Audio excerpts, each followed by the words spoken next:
டேய் என்னடா video start பண்ணிடலாமா? ஹாய் ஃப்ரெண்ட்ஸ், இது வந்து நம்மளோட நெக்ஸ்ட் வீடியோ. இந்த வீடியோல நம்ம என்ன பண்ண போறோம், இந்த வருஷம் முடியுது எப்படி இந்த ஆமா ஸ்பாட்டிஃபைல நம்ம போடுவோம்ல இயர் எண்ட் ராப் அப் மாதிரி, அது மாதிரி நம்ம ஒரு ராப் அப் இந்த வருஷத்துல என்ன நடந்துச்சு, என்னென்ன பீக் மொமெண்ட்ஸ் இருக்கு, எங்கெல்லாம் நமக்கு டவுன் ஃபால் இருந்துச்சு. இயர்ஃபுல்லாவே டவுன் ஃபால் இல்லைனா அந்த கிராஃப் போட்டோன்னு வச்சுக்கோங்க, இப்படி வரும், இப்படி ஏறி தானே இருக்கும், இப்படி பிளாட்டா கூட போகுது, இப்படி கீழே இருக்கும், கீழே இறங்கி அப்படியே போயிடுவாரு. அதெல்லாம் வந்து பார்க்க போறோம். அப்புறம் வழக்கம் போல நம்ம நியூ இயருக்கு எடுப்போம்ல ரெசல்யூஷன், அதை எடுப்போம் சரிங்களா. எடுத்து இவர் வந்து அவர் ரெசல்யூஷன் சொல்லுவாரு, நான் வந்து என் ரெசல்யூஷன் சொல்லுவேன் பண்ணி இந்த வீடியோவை நம்ம வந்து இப்ப வீடியோ எல்லாத்தையும் சொல்லிட்டா கடைசி எப்படி பார்ப்பாங்க, இதுதான் கட்சி அப்படின்னு தள்ளிட்டு போயிட மாட்டாங்க. நம்ம இருக்கிற மாதிரி எங்கேஜிங்கே கொண்டு போகணும்டா, எங்கேஜிங்கே கொண்டு போவோமா? இப்ப இருக்கிற டேரக்டர்ஸ்னாலே ஒரு படத்தை எங்கேஜிங்கே எடுத்துட்டு போக முடியல, நீ எடுத்துட்டு போயிருக்கியா? சரி நீங்க சொல்லுங்க இந்த வருஷத்தை பத்தி. ரசத்தை பத்தி என்ன சொல்றது, என் தலைவர் பாட்டா படிப்பானே இப்போ. இந்த வருஷம் வந்து ஒரு மாதிரி ஒரு வித்தியாசமான வருஷம் இருக்கு. எதிர்பாராததை எதிர்பாருங்கள்ன்ற மாதிரி என்னென்னமோ நடந்து போச்சு. திடீர்னு பார்த்தா வந்து அண்ணன் வந்து அரசியல் போயிட்டாரு, படம் நடிக்க மாட்டேதுக்கு அப்புறம் ஒரு படம் தாண்டு போயிட்டாரு.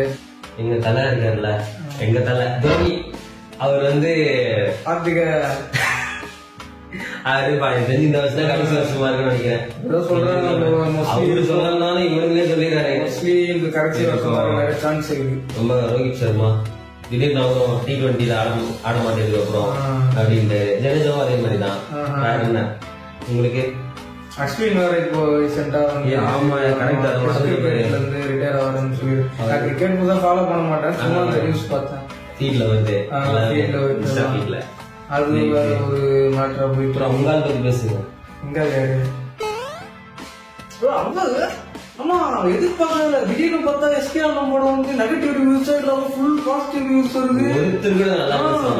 Full positive reviews. 300 crore club எல்லாம் அடிக்கிறாரு அண்ணா. பிரின்ஸ் மாதிரி ஒரு படம் கொடுத்துட்டு முன்னாடி அண்ணா இந்த நிலைமையெல்லாம் நீங்க யோசிச்சு பாத்தீங்கன்னா, மாமா எவ்வளவு கஷ்டப்பட்டு வந்தார் என்பதெல்லாம் நீங்கள் மறந்து விடக்கூடாது. அன்று அவ்வளவு கஷ்டப்பட்டு இருந்தாலும் இன்றைக்கு பேண்ட் என்ன, சட்டை என்ன, அவர் போட்டிருக்க கூடிய கேசியோ வாட்ச் என்ன, வாட்சே 10,000 ரூபாய் கட்டியிருக்காரு மாமா. ஒரு பேச்சுக்கு பேசுறாங்க திடீர்னு நடக்குது. அதெல்லாம் திடீர்னு பார்த்தா புஷ்பாட்டுக்கு வந்து 1500 கோடி மேலன்றானுங்க, டப்பு டப்புன்ட்டு.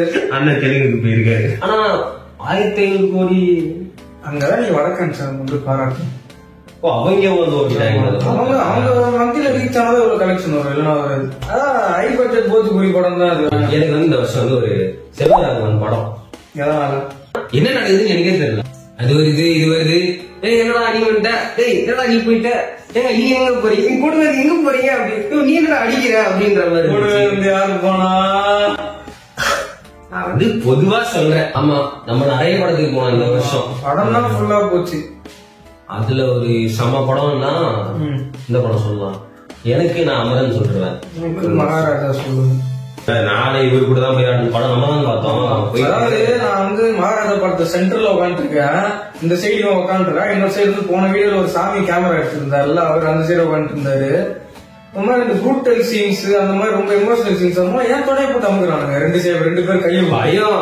நான் அதிகமா பண்றீங்க அப்படின்னு பாத்துட்டு என்னடா பண்றீங்க பகல்ல சின்ன குழந்தை ஐயோ அண்ணா சூப்பரான தரமான ஒரு ஸ்கிரீன் பிளே படம், நல்ல படம் தான். அது மாதிரி ஒரு அட்டெம்ப்ட் பண்றதுக்கே வந்து இந்தியன் சினிமால வந்து அந்த அளவுக்கு பண்ணி பண்றதுக்கு நீ என்னதான் வந்து புஷ்பாட்டெல்லாம் 1500 crores எடுத்தா கூட இந்த மாதிரி வந்து கண்டென்ட் பேஸ்ட் மூவிஸ் எல்லாம் வந்து மோஸ்டா இங்கதான் வரணும். அது மோஸ்டா அந்த சைடு அவ்வளவு வரது கிடையாது. லக்கி பாஸ்கர் வந்துச்சு, அப்ரிஷியேட்டபிள் தான்.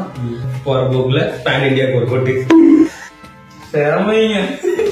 இப்போ நம்ம வீடியோட ஒரு முக்கியமான பார்ட்டுக்கு வந்திருக்கோம்.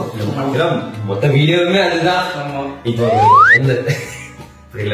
வந்து என்னது ரெசல்யூஷன் பார்ட்.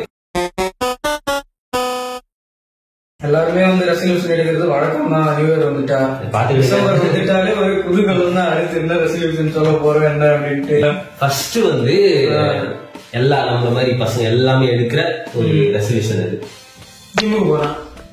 பட்டு சொல்லிட்டேன். ஜிம்முக்கு போறது, ஜிம்முக்கு போயிட்டு நல்லா ஃபிட்டா இது பண்ணி டயட் மெயின்டைன் பண்ணி வெயிட் லெஸ் பண்ணி பிசிக்கை நல்லா கொண்டு வரணும் அப்படின்னு சொல்லி நான் எதுக்கு வந்து ஃபர்ஸ்ட் எடுத்தவனே இல்ல நீ இதெல்லாம் புரியும் எல்லாருக்குமே ஃபர்ஸ்ட் எடுத்தோடனே ஜிம்முக்கு போகணும் வெயிட் ரெடியூஸ் பண்ணணும் கரெக்டா அது புரியுது ஆனா நான் என்னோட விஷயத்துல எதுக்கு முன்னாடி வச்சிருக்கேன் அப்படின்னா என்னோட மென்டல் ஹெல்த்தும் பிசிக்கல் ஹெல்த்தும் வந்து ஒன்னா இன்கார்பரேட் ஆகிருக்குன்றத நம்புறேன் நான் பிசிக்கல் ஹெல்த் நல்லா ஆயிடுச்சுன்னா நான் மென்டல் ஹெல்த் ஆட்டோமேட்டிக்கா நல்லா வந்துடும் அப்படின்ற ஒரு நம்பிக்கை எனக்கு இருக்கு என்னோட பிசிக்கல் ஹெல்த்தை ஃபர்ஸ்ட் நான் ரெடி பண்ணேன் அப்படி எல்லாம் கிடையாது உடல் மேம்படுத்துறதுக்காக நம்ம இது ஃபர்ஸ்ட் ரெண்டாவது பாத்தீங்கன்னா ரொம்ப முக்கியமான பசங்களுக்கு இது பாலரும் எடுத்துக்கோங்க எனக்கு பிரச்சனை இல்ல முக்கியமா இது பண்ண வேண்டியது எக்ஸ்பெக்டேஷன் வைக்காதீங்க இது என்னோடது நீங்க வைக்கிறது வைக்காதது நான் வாங்குவேன் அடி வாங்குவேன் அது உன் இஷ்டம் நல்லா கேட்டுக்கங்க என்னது எக்ஸ்பெக்டேஷன் வைக்க கூடாது என்ன வச்சீங்க செய்வன வச்சிருக்காரு ஓகேவா கொடுக்காதீங்க எக்ஸ்பெக்டேஷன் நீங்களும் யார் மாதிரி எதிர்பார்க்காதீங்க நீங்க உங்க வேலையை பாருங்க அவங்க வேலையை பார்க்கணும் முடிஞ்ச அளவுக்கு செல்ஃபிஷாவே இருங்க சரியா மனித வெடிகுண்டா மாத்திக்கிட்டு ஆக்சுவலா அதுதான் நான் சொல்றேன் முடிஞ்ச அளவுக்கு செல்ஃபிஷாவே இருப்போமே நீங்க வந்து இன்னொருத்தர் ஹர்ட் பண்ணாம எக்ஸ்பெக்டேஷன் இல்லன்னா பாதியில 70% ப்ராப்ளமே இருக்காது டாக்டர் மாதிரி பேசிட்டு இருக்கு அதுக்கப்புறம் வந்து இவனோட லேபிள்ல இன்னொருத்த வருவான் இந்த செந்தில் லேபிள்ல குணா லேபிள் அது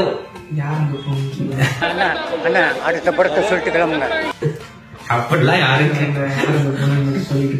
அடுத்த படம் விரைவில் அதை மட்டும் சொல்லிடுங்க நான் வந்து ஜென்ரிக்கா பேசிட்டு இருக்கேன் ஃபேக் ஹோப் வைக்காதீங்க அப்படின்னு ஏன்னா எல்லாத்துக்கும் ஃபேக் ஹோப்புங்கிறது எல்லாத்துக்குமே கனெக்ட் ஆகும் ஆமா ஒன்லி ரிலேஷன்ஷிப்ங்கிறது ஃப்ரெண்ட்ஷிப்ங்கிறது எல்லாத்துலயுமே வந்து இந்த ஒரு கனெக்ட் ஆகிதான் இருக்கும் ஃபேமிலியா இருக்கட்டும் இல்ல ப்ரொஃபஷனல் பேசிஸ்ல இருக்கட்டும் எல்லாத்துக்குமே அந்த ஃபேக் ஹோப் அப்படின்றது இப்போ நம்பி இப்போ ஃப்ரெண்டை நம்பி நீங்க ஒரு பிசினஸ் பண்றீங்க அப்படின்னா கூட வந்து அதை வந்து நீங்க நம்பிதான் பண்றீங்க நீங்க அதை வந்து உங்களை பார்த்து ஒரு ஹோப் கொடுக்குறாங்க நீங்க வந்து அந்த ஹோப் கொடுக்கறனால தான் வந்து ஓகே நீங்க உங்களை நம்பி பிசினஸ் பண்ணலான்ற மாதிரி இது பண்றாங்க சோ அதுல வந்து நீங்க வந்து ஃபேக்கா ஒரு ஹோப்பை கொடுத்து ஏமாத்துறது அந்த மாதிரி எல்லாத்துலயுமே இது வரும் இது நாட் ஒன்லி இன் ரிலேஷன்ஷிப் எல்லாத்துலயுமே வந்து இது கனெக்ட் ஆகக்கூடிய ஒரு விஷயம் இது நம்ம அந்த மனுஷனோட அந்த ஒரு சைக்கிள் அந்த 6ஆம் சைக்கிளே வந்து நம்பிக்கை அப்படின்ற ஒரு விஷயத்துலதான் சுத்திக்கிட்டு இருக்கு அப்படின்னு அதை நீங்க ஃபேக்கா கொடுக்க வேண்டாம் நீங்க என்னதான் வந்து நான் இவன் நம்ப மாட்டேன் அந்த மாதிரி இருக்குமான்னு சொன்னாலும் அட் எண்ட் நீங்க யாராவது ஒருத்தர் நம்பிதான் ஆகணும் அது அப்படிதான் அது வந்து ஹியூமன் நேச்சர் யாரையுமே நம்பாம இருக்க முடியும் எதுக்கு சிரிக்கிறீங்க சொல்றாரு கடைசியா ஒன்னே ஒண்ணு ப்ரொக்ராஸ்டினேட் பண்ணக்கூடாது நாளைக்கு பாத்துக்கலாம் நாளைக்கு பாத்துக்கலாம்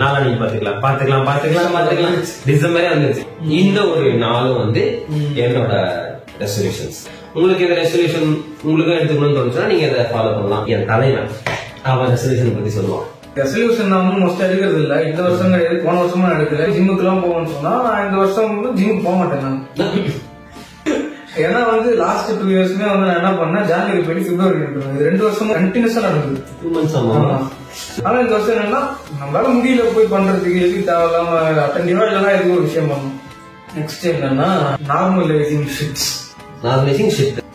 அப்படின்னா புரியல எனக்கு ஷிட்னா என்ன ஒரு கேவலமான விஷயமா தானே பாத்தீங்க அந்த மாதிரி ஒரு கேவலமான ஒரு விஷயத்த இப்படி எடுத்து வச்சு அதை நார்மலைஸ் பண்ணி இந்த அப்படின்றாங்க இந்த ஜெனரேஷன்ல வந்து எவ்வளவு தப்பான விஷயங்கள் ரொம்ப வந்து வல்கரான ஒரு விஷயங்கள் அப்புறம் வந்து இந்த ஷிப்பு விதவிதமா ஷிப்பு சொல்றானுங்க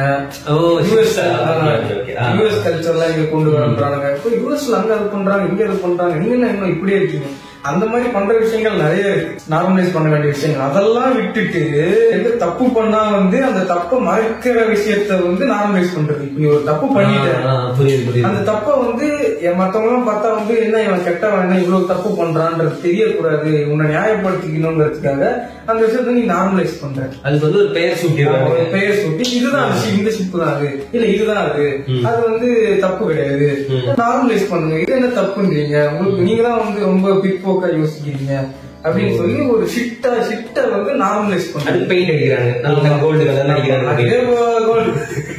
அது மேல பெயிண்ட் அடிச்சு அது ஒரு நல்ல விஷயம் மாதிரி போர்ட்ரே பண்ண ட்ரை பண்றாங்க ஒரு தப்பு பண்ணிடுறாங்க ஒரு பேர் வச்சுட்டு டிஃபெண்ட் பண்றதுக்காக இது ட்ரெண்ட் குரங்க மாறிட்டு ரொம்ப டாக்ஸிக்னு சொல்றானுங்க உண்மையா டாக்ஸிக்கா கத்தி கதிரேசன் அவங்க பண்ற நல்ல விஷயம் எல்லாம் பண்ண மாட்டாங்க. இந்த மாதிரி அஜாபுதா வேலைகள் மட்டும் அங்க அப்படியே எடுத்துட்டு வந்து பண்ணி normalise no one is perfect. யாருமே பெர்ஃபெக்ட்னு சொல்ல முடியாது. நான் தப்பே பண்ணலாம், நான் 100% நல்லவன். எல்லாரும் வந்து ஹியூமன் நேச்சர் தான் ஒத்துக்க. பட் நீங்க தெரிஞ்சு இன்டென்ஷனலா உங்க டோபமைனுக்காக வந்து நீங்க ஒரு தப்பை பண்ணி அதை வந்து அந்த தப்பை வந்து எல்லாம் நார்மலைஸ் பண்றதுனால என்ன ஆகுது, ஒருத்தர் அந்த தப்பை பண்றான்னா அதை நார்மலைஸ் பண்ணிட்டாங்கன்ட்டு அதெல்லாம் அதை பார்த்து நிறைய பேர் அந்த தப்பு பண்றான். அதான் நார்மலைஸ் பண்ணிட்டாங்க, அதான் தப்பு இல்லை போல. இந்த ஜென்ரேஷன்லாம் அப்படி இருந்தாலும் அப்படி பண்ணாலும் அதுதான் என்ஜாய்மெண்ட், அப்படி இருந்தாலும் வந்து கரெக்ட்ன்றத வந்து நம்பி எல்லாரும் வந்து கொஞ்சமா ஒரு வைரஸ் மாதிரி. இந்த ஒரு மீன் பார்த்துருப்பீங்க, புக்கு உள்ள ஒரு பூனை போனோடனே அந்த ஒரு கேரக்டரா மாதிரி வெளியே வரும், அப்படியே அந்த மாதிரி தான் இது. ஒவ்வொருத்தனை பார்த்து அப்படியே அந்த ஒரு ஜென்ரேஷனே வந்து மாறிடுறாங்க. ஆமா, புரியுது. உங்க உள் மனசு தெரியும் எது தப்பு இல்லைன்னு. ஆனா நீங்க வெளியே வந்து பேசுறது 1000 பேசலாம், இது நார்மலைஸ் தப்பு இல்லாத தப்பு இல்லைன்ட்டு. எல்லாரோட அந்த ஒரு சென்ஸை வந்து ஹியூமனுக்கு இருக்கு, எது தப்பு இல்லைன்றத வந்து சென்ஸ் பண்றதுக்கு ஹியூமனுக்கு இருக்குது. ஆனா நீங்க என்ன பண்றீங்க, வெளியே நியாயப்படுத்தி ஏதோ பேசுறீங்க. நீங்க வந்து அந்த தப்பு பண்றீங்கன்னா நிறைய பேர் என்ன பண்ணுவாங்க, ஆமா நான் தப்புன்றது, ஆமா நான் இதெல்லாம் பண்ணுவேன், நான் இப்படிதான் ஒத்துக்கிற தைரியம் கூட இருக்காது உங்களுக்கு. அது நல்லதா சொல்லுவாங்க. அந்த மாதிரி லியோ தாஸ் தான் ஆக்டிங் கொடுப்பாங்க. பண்ண எப்படி பண்றாங்க, பாஸ்ட்ல பண்ண தப்பெல்லாம் அப்படியே மறைச்சிட்டு பாத்தி பண்ணல இதை எப்படி சொல்லி பிடிக்கிறீங்க அப்படின்னு அந்த மாதிரி என்ன பண்றாங்க, என்னென்னமோ பண்ணிடுறாங்க. பண்ணிட்டு அப்புறம் வந்து இதுக்கு சம்பந்தமே இல்லைன்ற மாதிரி அம்பி மாதிரி நடந்துக்கிறானுங்க. நிறைய பேர் இருக்காங்க அந்த மாதிரி, நிறைய பாத்துருக்காங்க.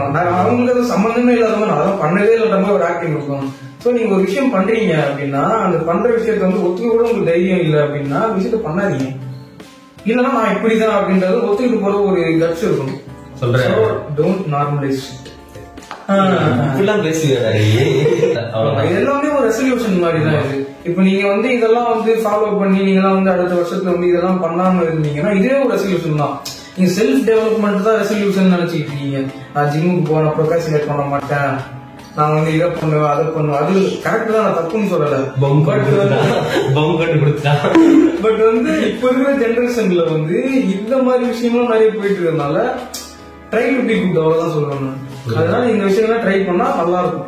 சோ இந்த மாதிரி விஷயங்களை வந்து ஒரு ரெசல்யூஷன் புது விதமா எடுங்க. எவ்வளவு விஷயங்கள் புதுசா பண்றீங்க, இந்த மாதிரி ஒரு புதிய விதமான ஒரு ரெசல்யூஷன் எடுத்து 2025 டிராவல் பண்ணுங்க. இதெல்லாம் ஃபாலோ அவங்க இஷ்டம், நீங்க ஃபாலோ பண்றது ஓகே. நம்ம இதெல்லாம் வந்துட்டோம், அடுத்த வருஷம் எல்லாம் இருக்கும், கண்டிப்பா நல்லா வேண்டிக்குவோம். மூட நம்பிக்கை. ஓகே, பாசிட்டிவ் வீடியோல சப்போர்ட் பண்ணுங்க, ஃப்ரெண்ட்ஸ் எல்லாம் ஷேர் பண்ணுங்க. நல்லா இருந்துச்சுன்னா, வீடியோ பிடிச்சிருந்ததுன்னா, வீடியோ பிடிச்சிருக்கணும் எல்லாருக்கும். 2025 மீட் பண்ணலாம். அது வரைக்கும் be good and be safe.